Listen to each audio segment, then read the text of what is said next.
Hello, good morning, good evening, good afternoon. This is the Man United agenda.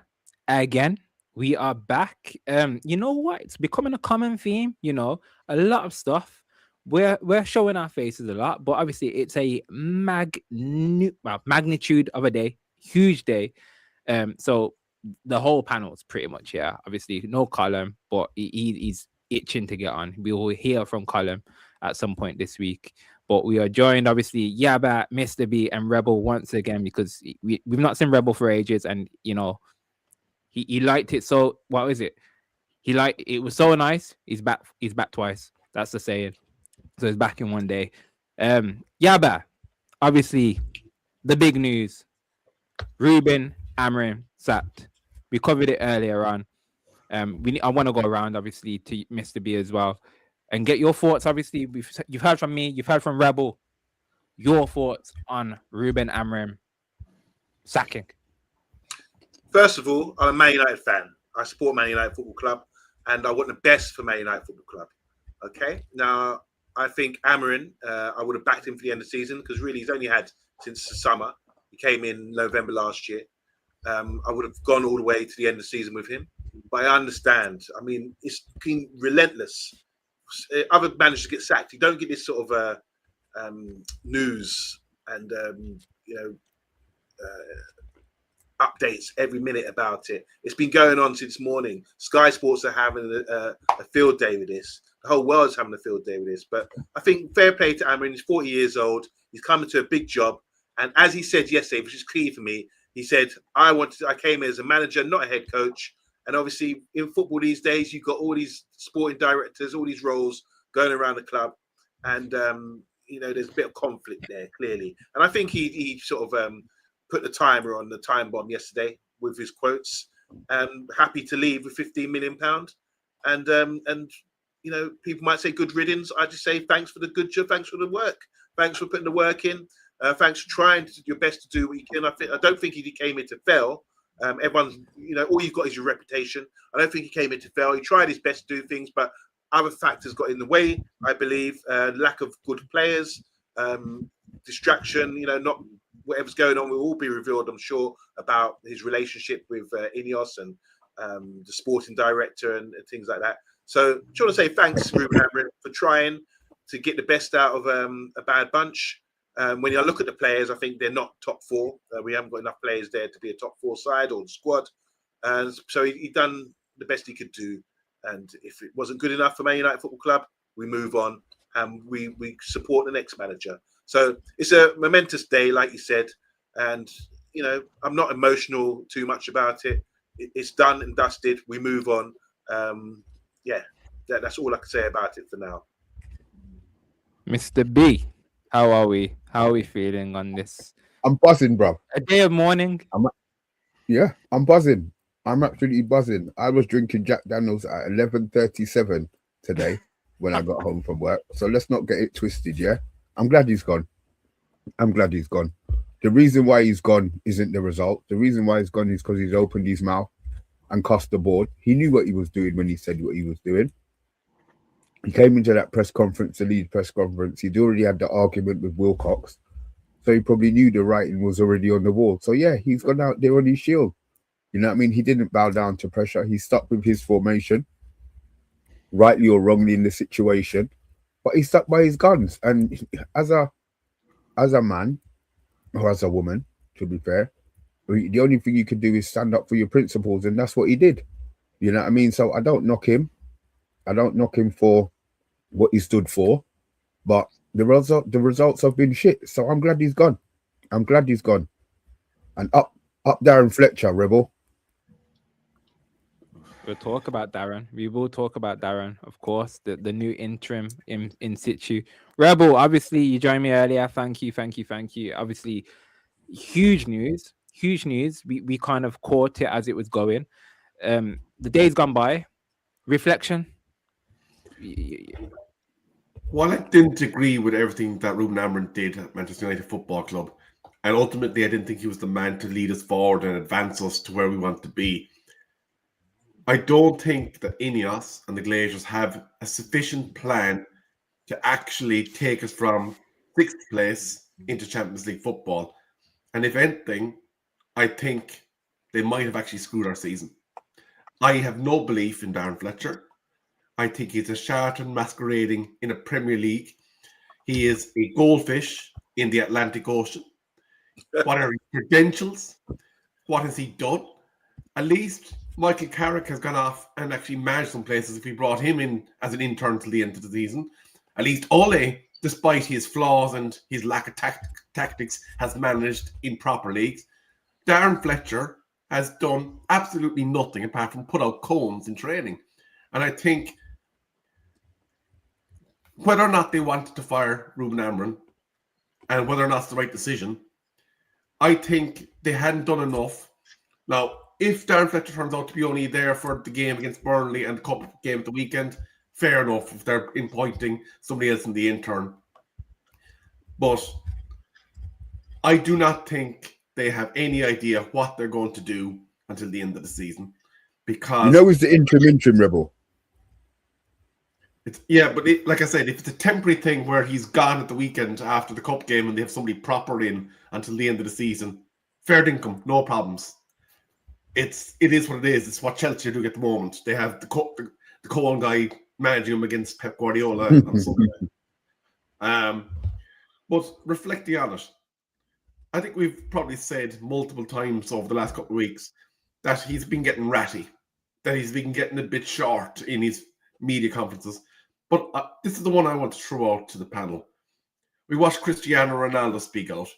He got moved on. We watched Ralph Rangnick speak out. He got moved on. Jose Mourinho spoke against the board. Guess what? He got moved on.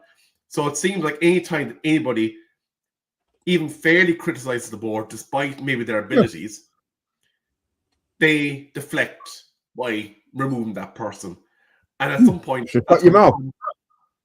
But if you're sitting inside and work and you know Yaba and Rebel are doing absolutely everything wrong, and that ultimately it's going to cost you your job, you're going to speak out, aren't you? Not if it's your colleagues, then yes. If it's the people above you, no. That's the difference here. I think that's the massive difference. Amorim's done it and spoke out about his bosses, which ultimately. But he knew. Yeah, he knew. At the end of the day, that was the only way. Tactical press conference. It was tactically done. Like he said it knowing. You don't say that, and we were probably foolish to think he weren't going to be sacked before 10 o'clock, if anything. He's lucky he made it to 10 o'clock this morning. After that, I'm very, very keen. Let me have a whiz through the comments, please, gents. Mr. Potus, hate to say I told you so, but he was sacked, and here we are. The second you start talking like he did in the press, it's over. If I did that in my job, I'd be gone as well. But bang on, there you go. That's literally what he said, like what you've just mentioned there. Hi, Vinny. Hello, how you doing, kind sir? How you doing? Andrew, hallelujah, absolute dog shit manager. Cheerio. I can sense there's going to be a common theme here. Steph in the building. Over to best in disaster class to decide. Gotta get it right this next appointment. Do we trust Ineos to do that though? We probably don't.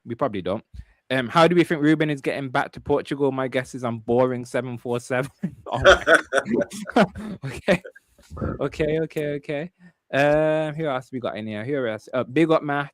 Big up yourself. Max, what job? What good job? I've got my own thoughts on that, to be fair. Colin, Ineos out, Glazers out. Get that background back on when you're next on the live. Love that. And then Ryan. Hello, Ryan. You guys have it so bad. We have it so bad, but as I say, it's not doom and gloom. Anyone that loses their manager, it does seem like a catastrophe. We feel that way purely because of who's running our club. We don't feel confident in the process that's going to take place in the coming weeks. And hello, Bart. Hello, hi all. And obviously, hello lads. Ange is free. Nope. Don't tempt us with that. We're not going there. and sick and tired now of our club being made a laughingstock. Barada and Wilcox should have been sacked too. Then Ineos and the Glazers. And I think we all agree with that. I think we all share that sentiment. But I do want to talk about the here and now in regards to it, because we can talk about the Glazers, we can talk about Ineos, and we definitely will. They have to have their say in this. They are not coming away with no blame whatsoever. 100%, they have to take the blame. But I'll come back to you, kind sir. In terms of what next, obviously the bed's still warm. You know, Ruben Amorim's probably still in Manchester somewhere. Do you see this as a positive? Do you see a progression? Do you see a path for the end of the season? Yeah, look, we're in a good position. We're primed right now. The window's open, and we're primed in 6th place with a number of other clubs, just a couple of points around that space. There's about 7, 8, 9 clubs, all with looking at the opportunity here to say, look, we can kick on here in January and push on for top 5 or top 4 if possible. So there's an opportunity there, and why is the feedback there? Don't know why there's echo, but yeah. So there's opportunity there, and I think if you're like Bruce Wayne, the reason why Bruce Wayne is a human, and he plays Batman, and the reason why he's one of the most badass superheroes out there is because he doesn't have any powers, but he's always got a plan, a contingency plan for anything that goes wrong. And I hope you want these guys, Ineos, whoever they are. You made a mistake there. I hope. I hope. Ineos. I hope that they have a contingency plan. If you're going to sack someone, you don't have a contingency plan to say Darren Fletcher to come in, as a short-term measure, because I don't think that's going to be suitable right now. We need a kickstart. Like I say, we need a good transfer window. If you're going to invest, I know you spent some money on the manager leaving, but you need a kickstart of a new manager coming in now and turning it around as soon as possible and getting the next 10, 15% out of these players, because the players have to step up. And they haven't done that. And I just think if you get another 10%, because we're so close, you look at the goals we could have scored, we could create chances. If you look at the players' performances, just not quite there. So they need a manager to push them the extra mile for the remaining games of the season. That's really important. But I would like to see, I'm not interested in a short-term measure with Darren Ferguson. I don't think he's fair. Darren Fletcher, sorry. Darren Ferguson. There you go. Another one who got a free ride at Man United. But I don't think that it's fair that he comes in, because he's got 2 sons at the club. And I noticed how Amorim was picking those 2 to come, or put them on the bench and picking one of the sons in. Maybe sort of. But they never had any. Yeah, but they didn't have anything else to play, ever. Yeah, I know, but it makes me think now. Maybe he's appeasing Darren Ferguson. Darren Ferguson's clearly got some weight in the club. When they were shipping everyone out, sacking everybody, he remained. He's got his twin boys there, and he stayed at the club, and now he's got a key role, and now he's the manager. I mean, it just looks like, I'll be back in 1 second. I'll throw it out there. Can I throw it out there and just say then? Because obviously he's the manager now, and this is very, very reminiscent of a certain situation. Or head coach. Yeah, sorry, we cannot, and that was made clear on the statement. Head coach. He's the head coach or interim head coach right now. If he performs well in the time that he's given, can we see another Ollie at the wheel situation? Would you be open for that, or are you like, no, I don't want to fall down that track? If he's successful, I would say bring him on. If he does well and you want to continue with him, I just want success for the club. I want to see the team, the players playing. I don't even want to be looking up at Ineos and thinking about them. I want to watch the game of football and say, yeah, these guys are on it. No matter how the form and how they get to play, how they get triggered or whatever. I just want to see my boys go out there, play a good game of football and perform to the levels, that I don't think they're performing to. And I can't make excuses. For me, it just doesn't matter. I'm going to say this now and be clear about this. To me, if you're injecting the club with money and you've got players there, the players have to perform on the pitch. So all this stuff going on, it's just lame-ass excuses about the management of the club, You perform under all circumstances, if you go back to the Vietnam War, the Vietnamese didn't have the resources and everything else to fight off America, but they did. They outperformed themselves because they had pride and everything else, you know. So it's not a case of that. Just go out there, the players, restore some pride into the club and the fans that pay your wages, and start playing a good brand of football under whatever coach it is and under whatever regime we're under. Just play your game. You got a privilege of playing football. I would love to be a professional footballer and playing in front of those fans, because I would give my all for the short-term career that we have. So once you've got opportunity out there, give it your all and play better than we are right now, because, you know, we've got a decent team, a team that could possibly finish in the top 6, 7, I think, if possible, maybe in top 4. You know, we just need to push it out there, man, and get the best out of what we got. Well, Mr. B, do you think our hopes are sabotaged? No, I don't. I think our hopes have improved. improved. I disagree. I think our hopes for our position that we finished this season has improved. I said to Rebel earlier on, Fletcher's going to get more points than Amorim got. Absolutely, 100%. But yeah, I'm convinced. Maybe blindly, but I was expecting him until the end of the season. But maybe he's interim. So, you know, maybe he'll cover 2 games or 3 games, and then they'll work out who they want to get in. But I'm convinced. And I said, I understand Fletcher hasn't coached at a high level. I understand that. But what those under-18s were doing to the rest of those teams at that level, he was causing chaos. Yeah, I understand it's not professional football, but then I look at maybe the exactly. Look at Company at Burnley. He had a system of play at Burnley. The players at that level could not cope with. I'm not saying I'm not comparing Company. Don't get me wrong. I'm not comparing Company to Fletcher.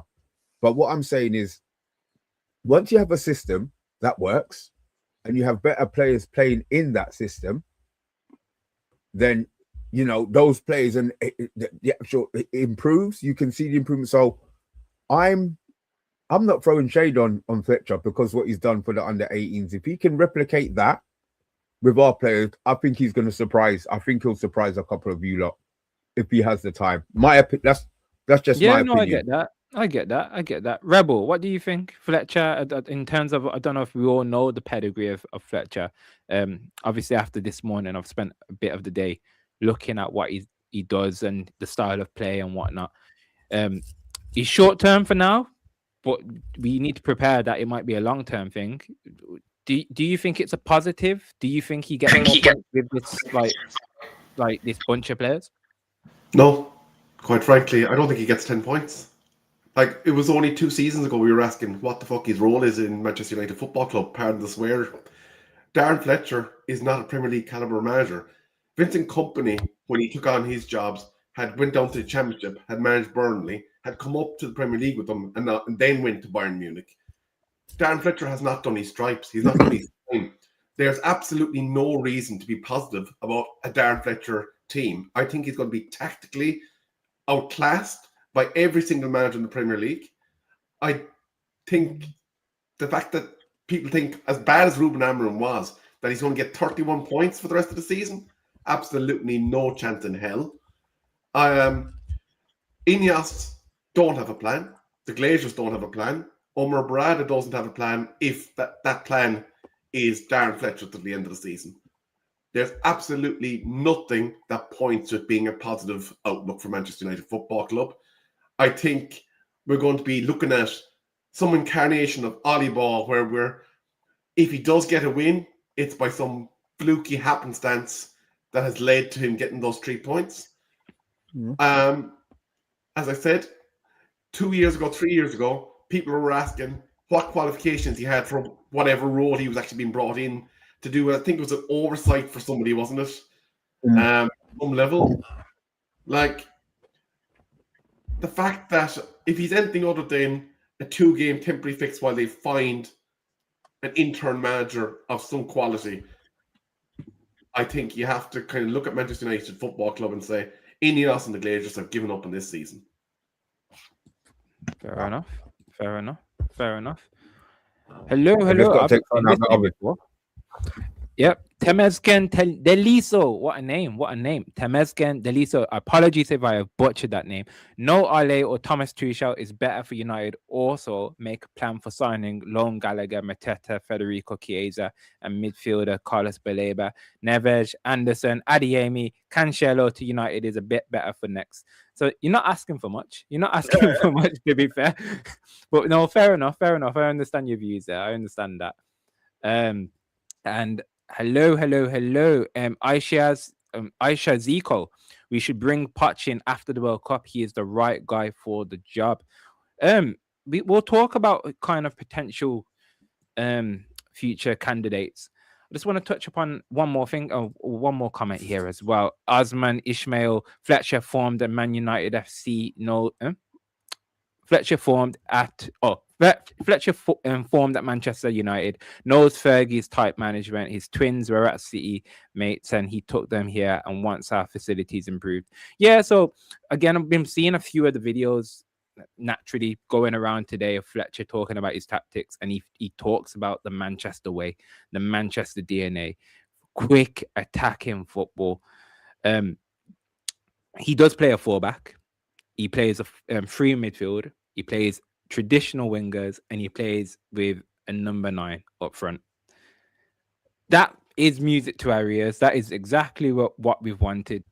But the initial talks has been that he's going to be an interim, and then we're looking for an interim to be the interim for the interim, and then get someone at the end of the season.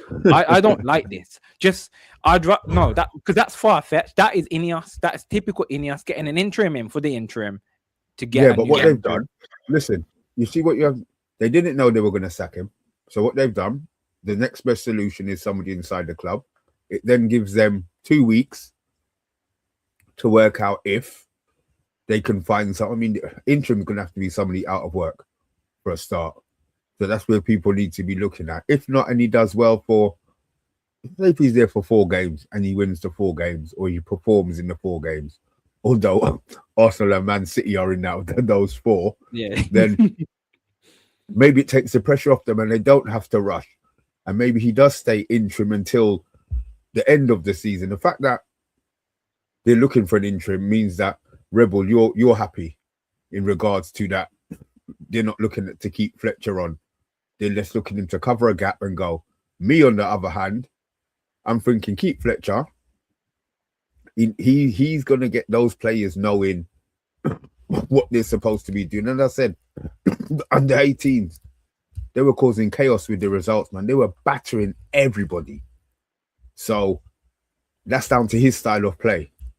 That's down to him having a deep lying 6 who just pings the ball left and right. It's about him finding the forwards early. He talks about pace, attacking forward. I get it.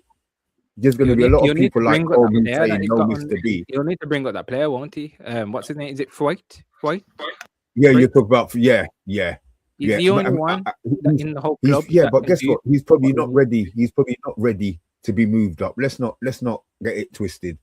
We've seen the gap between the under 18s, under 21s. Chido's been popping up the under 18s, under 21s for 2 seasons and still can't get a look in. So there is a big difference. And so he's probably not going to come up. But, Mr. B, you talk about him playing this wonderful flowing football with the underage teams.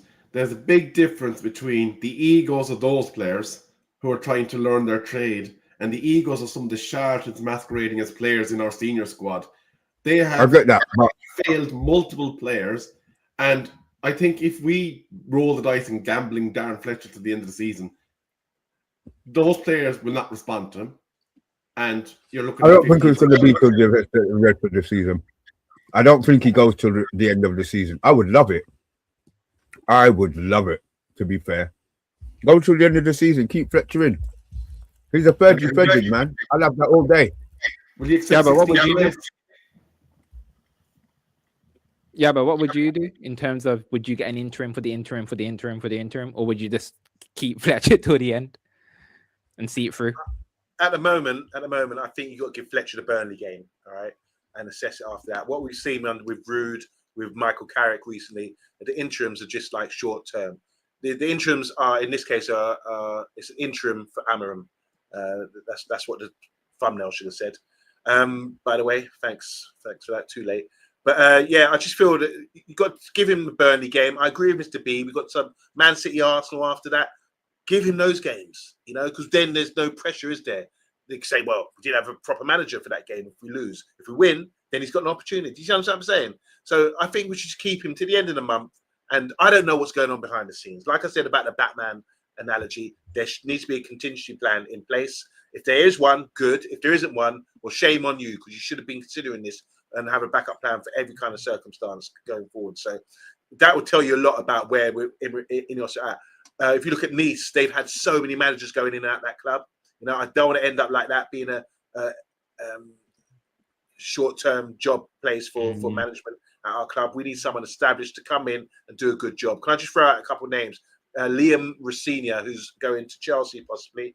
If he loves managing like football club. When he took his team up to Aberdeen recently, he was praising Alex Ferguson and praising Man United. He said that's his team as a kid, And I just think he wouldn't get the role because he's young, relatively inexperienced, but he knows his stuff. I've watched him closely. I know his dad. I used Leroy Rossini, top player back in the day. But when I see the way he talks football, you see on his notice board in French and managing that team, he clearly knows his stuff and he's played the game as well. Then you got someone like the Ipswich manager, who's could be come back into the reckoning. He's proved himself to be He's proved himself.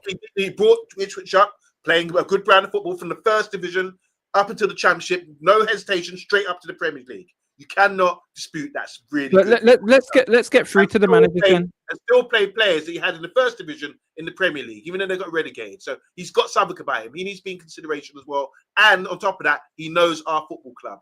But then once again, he's young, like Amorim, and maybe it's a huge job. And the last person to perform well in this job was Alex Ferguson. And that's a long time ago. So I think it's a good conversation to have about the criteria of our next manager for the long term. What do we really need? Because we've been here before on the Man United agenda when it's with the various managers that have gone while we've been running this show. Well, you got me on the. Go on. I just got to answer Colm's one here. He's got with City, Arsenal, Liverpool, Chelsea, Bayern, Real, Barca, hire Fletcher. They're not hiring Fletcher. What you have to understand, Chelsea have done it with their under-21 coach. They didn't know Maresca was going to go, but they filled the gap. So the difference I'm trying to point is, though, we're getting an interim for Fletcher to get us to the end of the season. This Rosinia, who's coming in for Chelsea, that's not an interim. He's got the job. That's going to be the main guy. No, I'm talking about the guy that they had to fill the gap, the under-21 coach. Yeah, but he's just played that one game. That's what Fletcher is going to be the one game that he plays. Well, Rosinia should be here in the next couple of days. They're trying to get it started. He's talking about Arsenal. Arsenal's current manager had no prior management experience either. So, Colm, do you want to take that back? Do you want to retract that one, do you? Yeah, my concern is we're getting an interim for the interim, and then we're going to get a proper manager at the end. So the reason why they've said interim for the interim is to stop people like Rebel losing their mind. Yeah, because if they said that Darren Fletcher's coming in, then they haven't thought about it. Think about it. If he's come in, they haven't thought about it at all. Oh, Darren Fletcher's going to be interim to the next and they probably only decided that Amorim was going to get sacked 2 days ago. You see what I mean? So now with Darren Fletcher coming in, a lot of clubs do that. Though. A lot of clubs do that. Allow the under manager to actually fulfill the role to the end of the season. Prime example, Zidane did it. Prime example, Pep Guardiola did it. They came up from the ranks and they weren't doing it to get replaced in like 2-3 weeks time. Like apparently it's already set in stone. Apparently it's already set in stone that Fletcher's being replaced. Like he's not doing it as a game by game. I'm not gonna say you're wrong. But I know if Fletcher comes out there and wins the 4 games, if he beats City and Arsenal by some miracle, there's no way that 5th game he goes. They give him the job until the end of the season. 100%. Yeah, if he gets a result in those 2 games, it would be hard for us to say no, we don't want him. Even Rebel will be like that. But there has to be we can't be the Ollie. We can't be under the Ollie-itis again, where Ollie had a good in. Ollie wasn't the manager that we all thought we were going to get. We were just glad that he came in at the time. It will happen. So though. It will happen. What? No, listen. As I said, get the manager in. Let them know what. Let the manager know. Let them know who the manager is early. Come maybe April, May, where they've said this is our manager. This is what we're coming. That's what we're coming with. I just assume that the manager that we're going to get is going to be in employment. And then does he do a Ten Hag and decide that he wants to take 2 weeks off holiday before he comes, or is he going to do an Amorim, cancel his holiday, show that desire and come straight in and say to the board, well, I need this, and this, because there's no point in watching it. I could watch Yabba's team on a Sunday and say, yeah, your central midfielder's good, your right back's good, and Yabba says to me, you know what, he only played one half good game, or he's normally shit, or he normally plays well. So he needs to be given clues as to what he's going to be working with next season. You know what I mean? So whoever they get in, maybe they don't have to promise him the world, but he's going to have to be promised a bit, and then does he have... Would you say Amorim had power at the club? With buying players and decision-making? Apparently he thought he did. That's the whole reason he's kind of got annoyed, didn't he? He thought he was a manager. I agree with what Rio's saying. He came in on the premise that he's going to be manager, have a bit more weight in what's said. I think when Klopp first turned up at Liverpool, he said, I want to do things my way. Or he made a statement to say, look, if we're going to get this right, let's do it. I have to have key decisions in this. And I think it's really important. Let me just say this. When I went to school, this is a long time ago, when we were going back in school, our head teacher, right, when he walked into the assembly, everyone had to rise. He used to wear a cloak and just walk through it. Everyone had to stand up as soon as he walked in, like he's some royalty. When the teacher walked in, when he walked into the classroom, everyone had to stand up. Now, you might laugh at that, whatever, but I was scared of this man, and I would jump hoops for this head teacher because there was discipline there. There was order, and control. And some of these joke teachers, we used to lock them out of the classroom, and they used to bang him through the window. Oh, let me in. Laugh at that. That just shows you the difference in if you're going to manage. You can be a joke, like some of the teachers that we had that we used to joke with and call them dirty coffee breath and throw sweets at them and when they're not looking and lock them out the classroom. Or you could be that serious, scary teacher that, like in Grange Hill, or like my Mr. Everest in the head master, who would make you doo-doo your pants if you got in trouble and make you cry tears and embarrass you, and you do what you're told and you do a good job for it, because discipline is what's important, even for adults. Yeah, but all players, what happens is when you discipline them, they go crying to the press. True. Yeah, or they release some statement. Yeah, you're right. 45 people watching. If you've not done so already, please smash the likes. Honestly, it's a massive day, and it helps support the channel. Massive day for the channel. Massive day for Manchester United in general. I'm seeing we deserve better. You've put it twice, my friend. So I do want to call it out. Who highlighted it then? You had it highlighted about the Xavi comment. Let me find that. There we go. Yeah, Xavi or Zidane. Zidane is a bit of an iffy one. Xavi, no, he's a terrible manager. Brilliant player, but not manager. He's not earned his stripes yet. Enrique, permanent manager, I would love it, but obviously that's well above our pay grade. Well above our pay grade. We deserve better. Has been on the happy juice today, bro. The names that he just called out: Xavi or Zidane as interim, interim. Yeah. And then Enrique as permanent manager. Bruv, man, that you did. If you tried doing that on what's that game that you do, Football Manager? The game would switch off and say idiot. You wouldn't. Yeah, they're not interested. It'll be that thing. You try and speak to the agent. They're not interested at this time. I would like a British manager or Irish manager for no particular reason, but defo not waistcoat. Oh, yeah. Are we all in agreement? Or actually, are we in agreement? One thing for sure. If we're going to we'll talk about potential managers. Southgate, no. Why? What? Sorry. What's wrong with Southgate? Just oh my God, what He's a No, I'm yes just. man. Listen, He that's had what a they group want. of players. He had a group of players in England that should have won 2 competitions, the World Cup and the Euros. And he had the Euros at home and failed. When Terry Venables lost the Euros, it was up against a proper German team. You know, they had an opportunity against a terrible Italy team, and it hasn't qualified for major competitions since then. And they flopped it at home. You know, I'm watching a thing about Cellini or the other day. They're talking about it. And they were laughing, thinking we psychologically. We knew England were a better team, but we beat them through mentality and tactics. And Southgate, for me, is just a yes man. The reason he was employed is because Sam Allardyce decided, who was, I think he took over from Allardyce, if I'm right, or maybe I'm wrong, but Sam Allardyce was correct at some point. He was the manager at some point until something dodgy happened. But he took over and they said, let's just get our yes man in. This is why England, the FA, never got Brian Clough in. They don't want that sort of manager there. They want someone they can control and direct. But it doesn't work because England don't win major tournaments because of that. He had a great opportunity with a great patch of players that he had. World-class striker, enough good wingers, you know, proper solid team. Premiership's the best league in the world. And he couldn't perform. He couldn't get them over the line. I just think if you come to Man United, I've seen him in his interviews as well. What I was talking about earlier about discipline, fear, putting that in. He's going to be your best friend. And he's not going to be that disciplined manager that puts fear into you, makes you run through the wall. And the other side of it as well is he can change his tactics. When he was managing England, he had one of the most gifted squads imaginable in terms of an attacking sense. Half them he didn't actually bring into his squad for no apparent reason.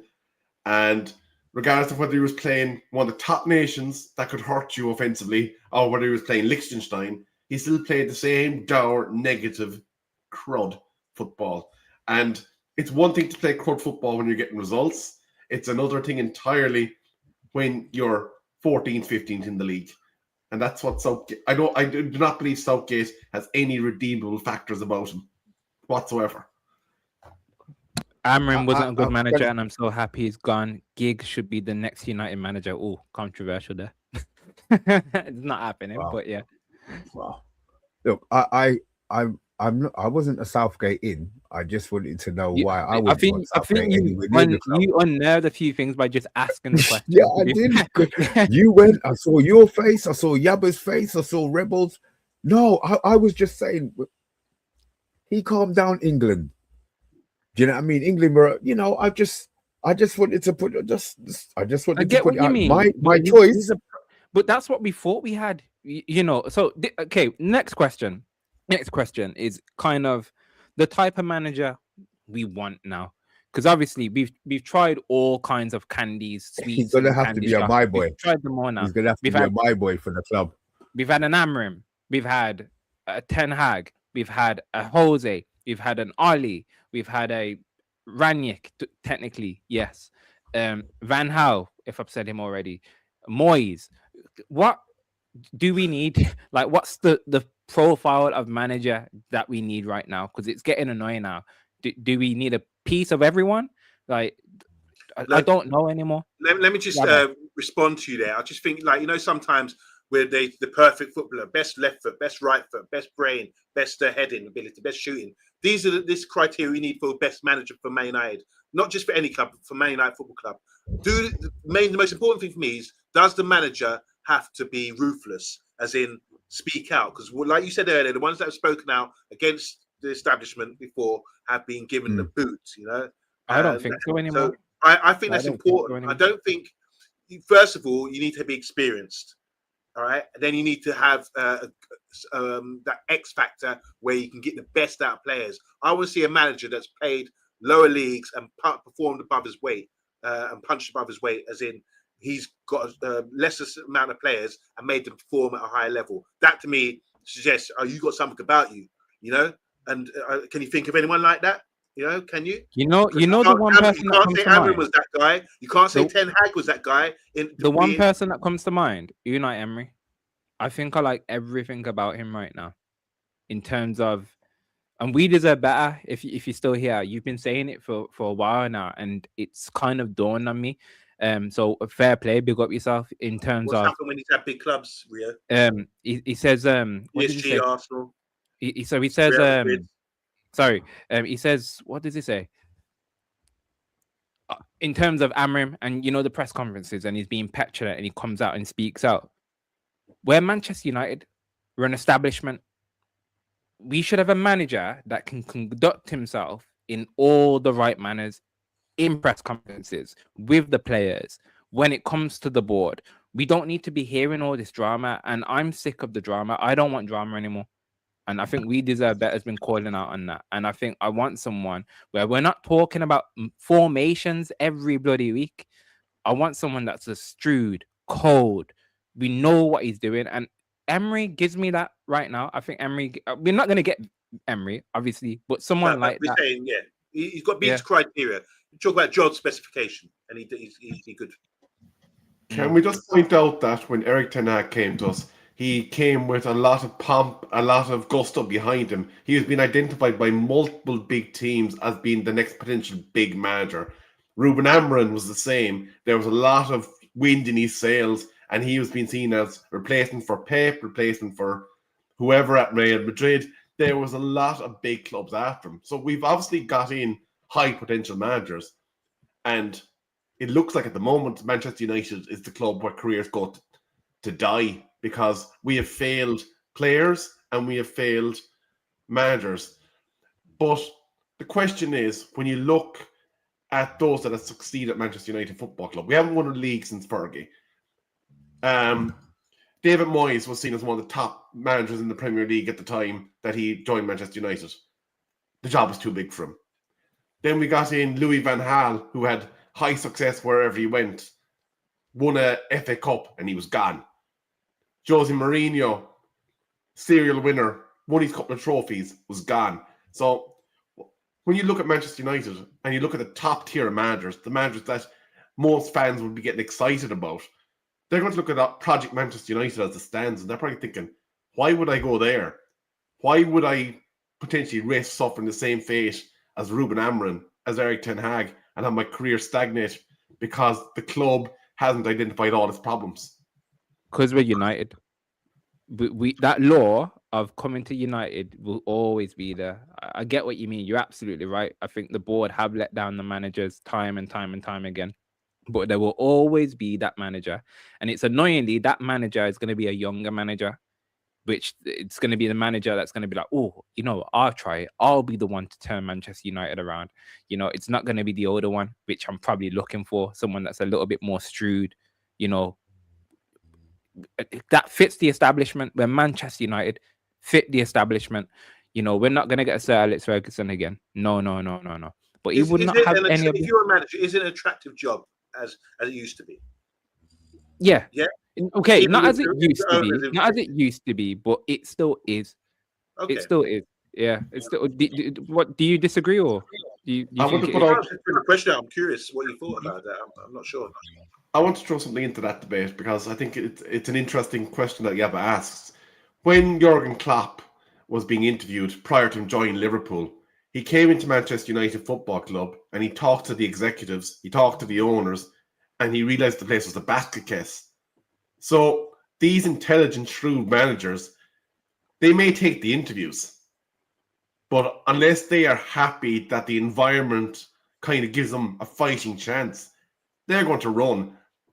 Is it attractive? Of course it is, Manchester United. Let's not call a spade here.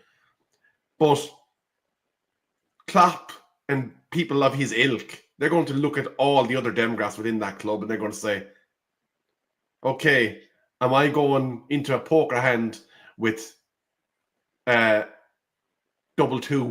when I'm looking at a straight flush against me? Like, there's a lot of concerns that those managers are going to have about the way our club is operating. Hence why I respect Ralph Rangnick, don't you, Mr. B, with his quotes. It comes back to, all these quotes from the past, what Mourinho said as well about the club. All these things turn out to be really true. It's a great club, great history, but there's a lot going on that's stinking out of the place right now. And even with players, remember when Jude Bellingham was looking around the club years ago when we were successful, it would be a no-brainer. He would just turn up and play and come to us. But he came and he decided to go to Dortmund.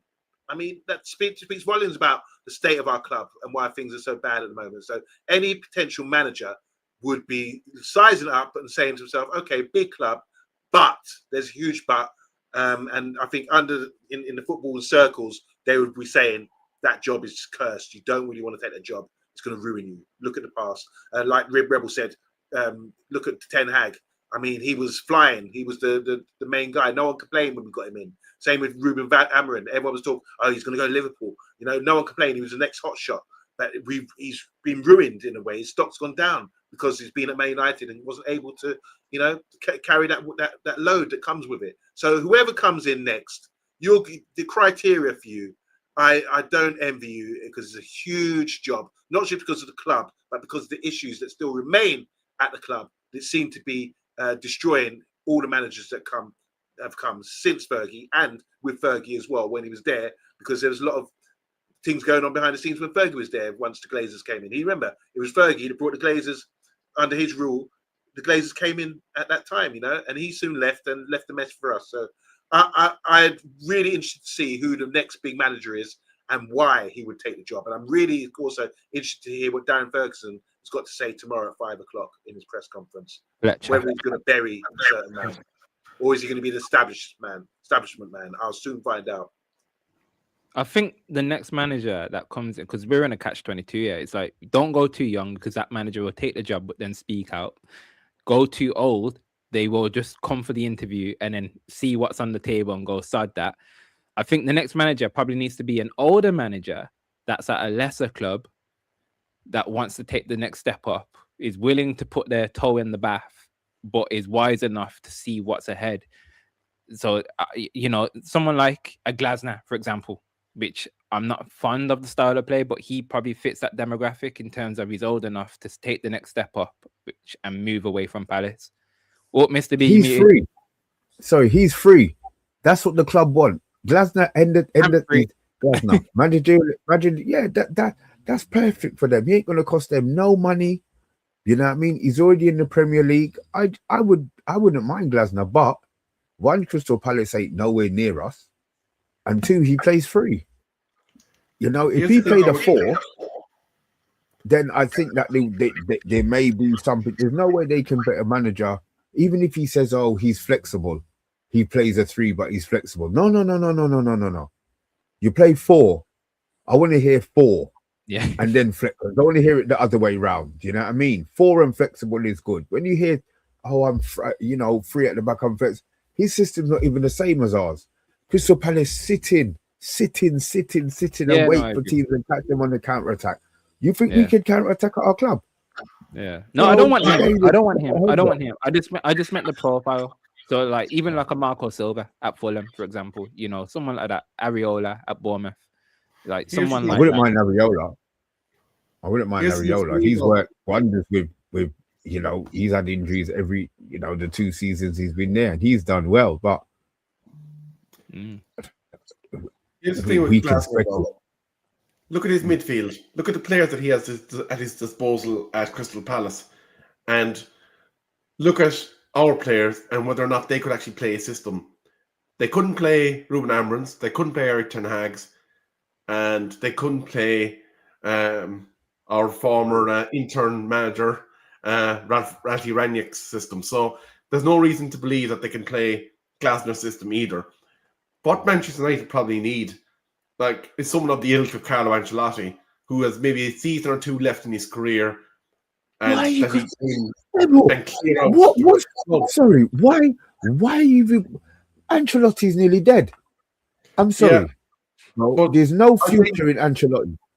I think for any manager to succeed, any realistic Premier League challenging manager to succeed, is you need basically to razz the place to the ground in terms of the squad. Start from your base, concrete foundation, and build up again. I don't think there's sufficient quality and variety in our squad to let a manager succeed. Did you hear what Ancelotti, or what Oli said about Ancelotti? He said that they had a conversation about the Man United job, and Ali said to Ancelotti, "Would you ever take it?" And he went, "I'll try and do the eyebrow," but he went, "No. Too much pressure at that job. No, not Manchester United." There you go. So that made me laugh. I was like, "Oh my god! If Ancelotti's turning us down, then there's no hope. There's no hope." A lot of good comments in the chat. Yeah, let's have a whisper. Them. Good stuff. It's great to hear what people say because we're all like up in the air about what we want, what we need. I just don't know. I just wish it had worked out for Keno at his other clubs. He would have been great fit for United, but sadly, being a great player doesn't mean being a great manager. I agree with that. I think we would all take Roy Keane. I think we would all take Roy Keane alongside a manager anyway, just so he's there in the changing room, kicking up these foolish idiots that are not performing week in and week out. Delo. I don't want Glasner. I feel like we could have an Amorim situation all over again. He's not for me. Agreed. Jose was the manager that had a CV that managers couldn't match, and it still didn't work out. To be honest, though, I think that for me, Jose was the one that got away. Katy Perry. Like I wish we kept a hold of Jose. He sabotaged himself, bro. Do people remember what Jose was doing to the club? That was Player FC, though. That was Player FC. It became Player FC. Oh my God. Okay. Oh, Rebel, some of them players who was in that them managers have left. I think it's only regional was Luke Shaw. So my elbow to cope with the manager who is managing Crystal Palace at the moment. Yes, Vinny. And we deserve better. Glasner has played a 4-4-2 at Lask and a 4-3-3 and a 4-2-3 when at Wolfsburg. He has come out and he says it, and I've seen him talk about it, etc. So he's a very intelligent manager. I'll give you that. If he did come to United, I think he would adapt. I think he would. But I agree with you, Mr. B. I want to hear it from the get-go. Four at the back. 4 at the back. I don't want to wait. I don't want to transition into it. 4 at the back with the ability to some games turn to a 3 at the back if you have to, not the other way around. How do you think certain players will be feeling about this? Is there anyone, if you look at our squad, is there anyone in the squad who'll be thinking, this is not good for me? I think it'll be more players thinking, yes, I'm back. Okay, but who do you think is going to be saying, this ain't good for me? Because nobody. Because it's a project. No. Right, maybe because if we go back to a 4-3-3 or 4-2-3-1, certain players like Dorgu, can he play left back? Would he be considered as a left back? I think he'd have to be because he was bought as a wing back. No, Dorgu would be a right winger now. No. Yeah. Right winger where? Over who? Over in Bremo and Ahmad? No, I'm not as a starter. Like Dorgu's not a starter no more. Like that's it. But I'm saying when he plays, he'll be a right winger. Like he'll be a right winger. Yeah, but he's been a starter under Amorim, more likely. So I think he's going to be worried, thinking, if the new man comes in and plays back 4, where am I going to play? Because I can't get ahead of him. Sure will play left back. Yeah, and he has got the legs. He has got the legs. So Ahmad, who's been a revelation at wing back, right wing, right wing. Ahmad goes right wing in his right spot. He goes right wing. Same place, bruv. Listen, we need to remember we need competition for places. Yeah. Everybody's saying, he's not gonna, bruv. You seen Arsenal's team? Yeah. You see the team. We used to have 4 strikers. We used to have 4 strikers, and they all played. Yeah. All these people talking. I don't give a shit. Get the 4-3-3 and let those players chop each other's heads off when they're on the pitch. Yeah. You know what I mean? Let them, if it means that Ahmad has to get his head up and start passing and doing 1-2s to get himself in, then fine. If it means Cunha has to stop dribbling, if it means Mason Mount has to not get injured, if you know what I mean, I want competition for places, bro. Everything was so easy. Everybody knew who was playing. You know what I mean? Let Kobe go in there now and brock up Casemiro in training. Is Kobe fit? Is Kobe back fit now, yeah? He probably won't be. To be fair, he probably won't be. But Kobe's not the issue. Kobe's not the issue because Amorim pulled him out. We already know Amorim pulled him out of the firing line. He never said when he was going to be back. Do you know what I mean? I hope Kobe comes back because we know I don't care if Kobe comes back and said he's available to play tomorrow. Because we know that it was Amorim treating him like a shithole why he wasn't interested. You can't have we're not all going to sit down here and say Kobe shouldn't have had 1 start in all of the games that he's had this season. You're telling me Kobe was fit and didn't get 1 start? No, I agree with you. I agree with you, man. I'll throw one more curveball in. I'll throw one more Sorry? curveball in. Bruno, if he comes back and he's in the 10 spot, does this change our thoughts about whether he wanted to go or not? No, I still want him to go. I Okay. still want him to go. Bruno's on 350. He's on £350,000 a week. Yeah, he's on double the amount of Cunha and double the amount of Mbeumo, and we want to be talking about saving our wage structure. Bruno can't do any more for us than he's done. Top goal scorer, top assister in the Premier League since he can't do any more for us, and he's still not being appreciated. Bro, go somewhere where you're going to be appreciated, man, and then we can save ourselves some money as well. You know what I mean? But We don't need Bruno. I'm not saying we don't need Bruno, but teams adapt. We're not going to get a Bruno clone, but we get players who can, go into a system of, just what the right play. What's it, round circle, square pegs for square holes? What did they say? Round holes. Yeah, so I want them in the right place. I want them in the right hole. You want them in the right hole. Yeah. Yeah. But to be fair, you mentioned Ahmed, and actually he's the one that I'm least concerned about because he can play in the 10 when Bruno's forced to play the double pivot for the rest of the season. If Mount is not available, he can play on the wing, as you said rightly. Sorry. Fletcher doesn't play. He plays 2 6s in a 4-2-3-1. In a 4-3-3, he might get away with playing Bruno, but in he plays 2 6s. 4-2-3-1, he plays 2 6s. So we don't have 2 6s, and I don't see Bruno has the attributes that Fletcher's gonna want for that 6. What's going to be interesting is if Fletcher has any power over these players in regards to them respecting him and the club respecting the decisions that he's going to make. Imagine he says he doesn't want Bruno playing. Are the club going to accept that he's not going to start Bruno? Do you know what I mean? Or is he then going to be picking the team that Wilcox, we say Wilcox, is suggesting that he picks? You know what I mean? They've been crying for the 4-back formation for ages. So I reckon they've got their mindset on what players they want to play as well. You're right. Wilcox and Ineos, all of them. They probably think they can manage the team at this point. Can I just say, so for me, because Wilcox has got a big role to play in all this, as we've seen with the conversations. They had a meeting, didn't they, on Friday, and which is only natural. You meet with the manager, look at the direction you want to play, and apparently, when Ruben turned it around at the end of last year, was it with Ten Hag? I can't remember now, but he's had an influence, isn't he?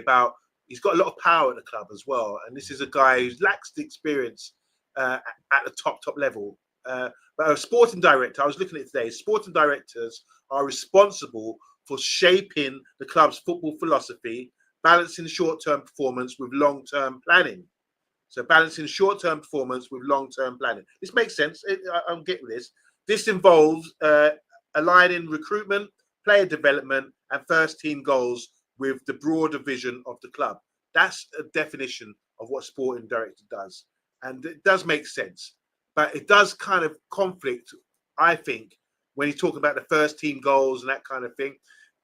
He shouldn't have too much influence, I believe, over what the manager does. If you respect the manager and you go in there and have a conversation with him, I think the manager should say, look, we should be on board with what we're doing. We all agree that we're going in the right direction. But I'm the manager here. I'm running things. You, as Amorim said the other day, which is a bit of an irritant to him, you focus on doing the sporting director role of the job. Yeah. It's really clear. So once you have to find roles, and we know what the roles involve, because we need to look at what a head coach is now. We need to look at the difference, what distinguishes a manager from a head coach and a sporting director. All these roles are intertwined. It gets messy. Stick to your job, as Ruben said, and do your job correctly. Can I just point out that I went back and actually found the press release that was done when Ruben Amorim was appointed. He was never called a manager. He was called a head coach. And obviously what he said at the weekend kind of crossed the line with Wilcox. But I suppose the one thing I would urge caution on, if you're a manager at Manchester United Football Club, or a head coach as they call him now, and you had Fergie sniffing around looking at what you were doing and kind of constantly... Now, obviously, if you want advice from him, you're going to take it from somebody that's as legendary as him. But if you have got somebody that's constantly trying to undermine you and constantly trying to interfere in the process you're doing, there's obviously a danger that will affect the preparation of your team. And I think there needs to be a clear role definement of where these people interfere with team business. And you have to kind of have a clear demarcation of who the head coach is answerable to. Is it Omar Barada or is it Wilcox? And then you have to establish where those communications then take place. You can't have somebody coming down and saying, I want you to do this, I want you to do that, because they knew the style of football that Ruben Amorim played when they appointed him. They knew that he was a three at the back merchant. So they cannot act surprised when he doesn't want to play a 4-3-3. So whatever they do now going forward, they have to have a clear plan. And I think for the same reason that Bruno Fernandes won't be back next year because of his wages and because we're in a rebuild, Marcus Rashford similarly will not be back at Manchester United Football Club because his wages is above that hard cap that Ineos have identified as what they want as the maximum tolerable salary. Yeah. Awesome. Yep. Well said. Might drop. Gents, it's past the hour. It's been a mad day, honestly. It's therapy. You know, I woke up this morning, had the day. I was down in the dumps about Amorim. The day's gone by. I'm still a bit upset about him. You know, I was there until the very end. Ruben Amorim in, but sod's law. His time has come. As the song goes, Skyfall, this is the end. So yeah, my final thought, Ruben Amorim, I applaud you. Thank you. You did what you could do with the tools that you were given. You know, you're trying to do open heart surgery with chopsticks. It weren't ever going to work, and ultimately he's fell short. But the next manager, whether it's the interim, they need backing. Ineos, do your damn job. Mr. B, final words.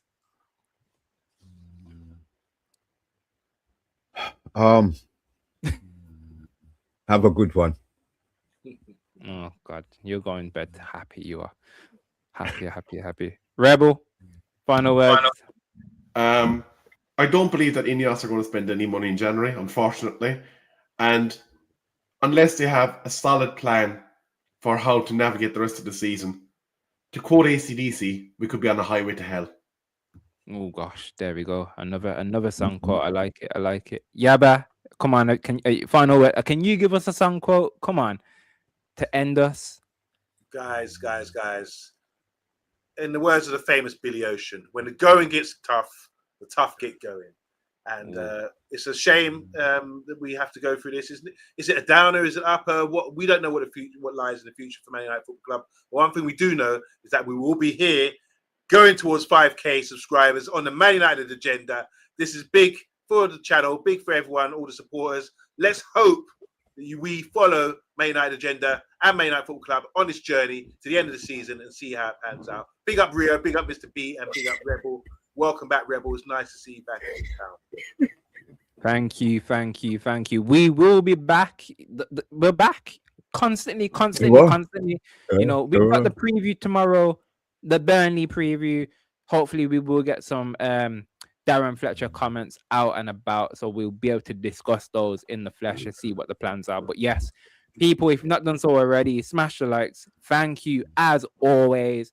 And yes, big day, big news. We are the Man United agenda. And as always, good night.